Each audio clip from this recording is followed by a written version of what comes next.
Oke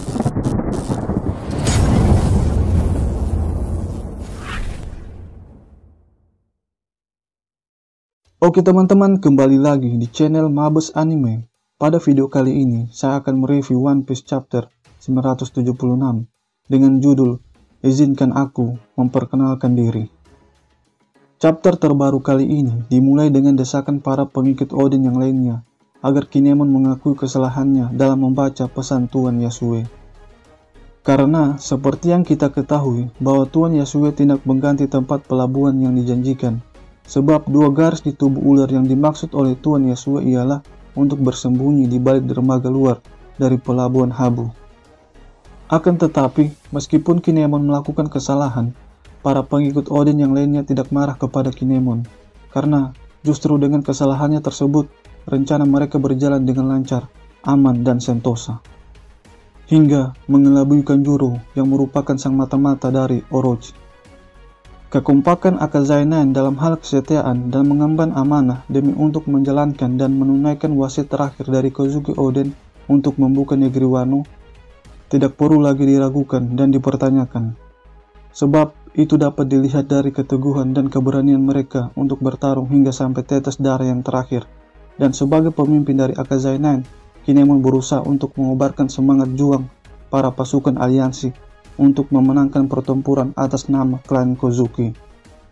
Kanjuro yang melihat hal itu berniat untuk pergi melarikan diri melalui jalur udara dengan memakai jurus dari buah setannya.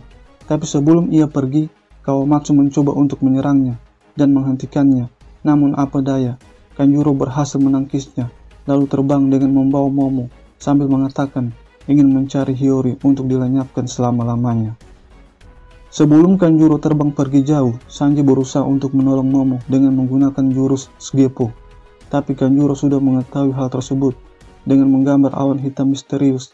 Ternyata awan hitam tersebut ialah sebuah panah tinta yang menghujani para pasukan aliansi. Sanji yang melihat Nami dalam keadaan bahaya, langsung dengan sigap melindungi Nami dengan menjadikan tubuhnya sebagai tameng hidup dari terjangan serangan panah tinta tersebut.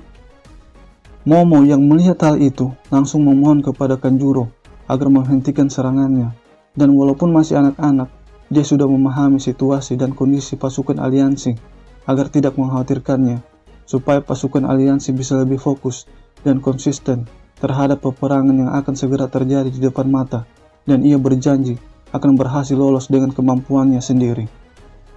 Mendengar hal tersebut, pasukan aliansi langsung berdecak kagum terhadap jiwa kepemimpinan yang dimiliki oleh Momo, dan Luffy sendiri berjanji akan datang menyelamatkan Momo karena mereka adalah teman. Sebuah kata-kata sederhana yang mampu membuat Momo diam tertegun sambil menahan tangis yang begitu mendalam. Ketika Luffy telah berjanji, maka ia pasti akan memenuhi janjinya. Setelah Kanjuro terbang tinggi dan pergi menuju ke Onigashima, Shinobu meminta maaf atas kelalaiannya dalam menjaga Momo. Namun Kinemon berusaha untuk menenangkannya dengan mengatakan, yang penting kau masih selamat, dan Kinemon yakin bahwa Tuan Momo akan mampu bertahan hidup. Terlihat Raizo yang masih bertanya-tanya tentang perubahan wajah Denjiro, dan Denjiro sendiri sangat senang dan antusias bertemu kembali dengan kawan-kawan lamanya. Dan tiba-tiba, boom, salah satu kapal pasukan aliansi hancur lebur ditembak kapal ketiga dari pihak musuh yang diam-diam berhasil menjaga jarak dari rombongan kapal aliansi. Namun, kesenangan musuh hanya sepersekian detik, dikarenakan serangan tak terduga dari arah bawah laut hingga membuat kapal musuh hancur lebur dan tenggelam di lautan. Dan pelakunya adalah seseorang yang nasibnya selalu dipertanyakan dan dinantikan oleh para kru Mugiwara maupun oleh para fans One Piece di seluruh dunia. Apakah berhasil lolos dari kejaran Big Mom ataukah malah sebaliknya? Namun dengan kehadirannya saat ini, membuat pertanyaan-pertanyaan yang berada di dalam hati kita tersebut langsung sirna seketika. Tanpa menunggu lama, dia adalah siapa lagi kalau bukan Jinbei, sang kesatria lautan, dan ia akhirnya bergabung secara resmi dengan bajak laut Mugiwara sebagai juru kemudi kapal dengan total bounty 438 juta beri. Itu artinya bounty-nya terbesar kedua setelah Luffy atau di atas Sanji dan Zoro. Bergabungnya Jinbei di dalam kelompok bajak laut Mugiwara membuat Law dan Kid terkejut, terbelalak, dan ternganga tak percaya dengan apa yang telah mereka dengar dan saksikan dengan mata kepala mereka sendiri. Jika reaksi dari Law dan Kate sedemikian rupa, lain halnya dengan reaksi dari para kru Mugiwara yang terlihat sangat senang dan gembira melihat kedatangan Jinbei. Dengan bergabungnya Jinbei, peta grafik kekuatan bajak laut Mugiwara semakin meningkat.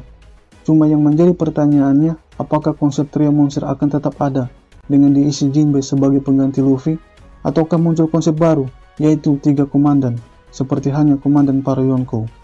Jika Big Mom memiliki komandan manis dan Kaido memiliki komandan bencana, maka bisa jadi juga bajak laut Mugiwara memiliki sebutan komandan dengan nama komandan daging.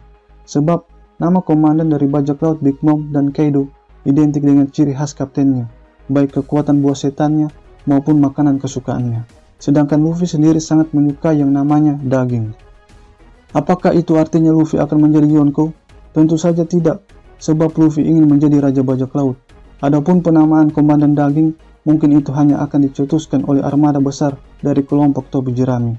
Karena Luffy bukanlah seorang tipe bajak laut formalitas, seperti halnya bajak laut yang lainnya. Jadi di mata Luffy, sama aja sebagai nakamanya. Mudah-mudahan Jinbei datang dengan rombongan manusia ikan lainnya sebagai amunisi tambahan.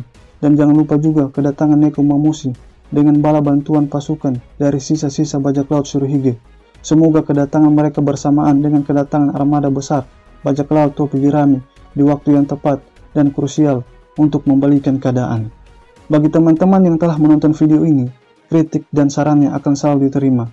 Dan jangan lupa untuk like, share, dan subscribe jika teman-teman menyukai video ini.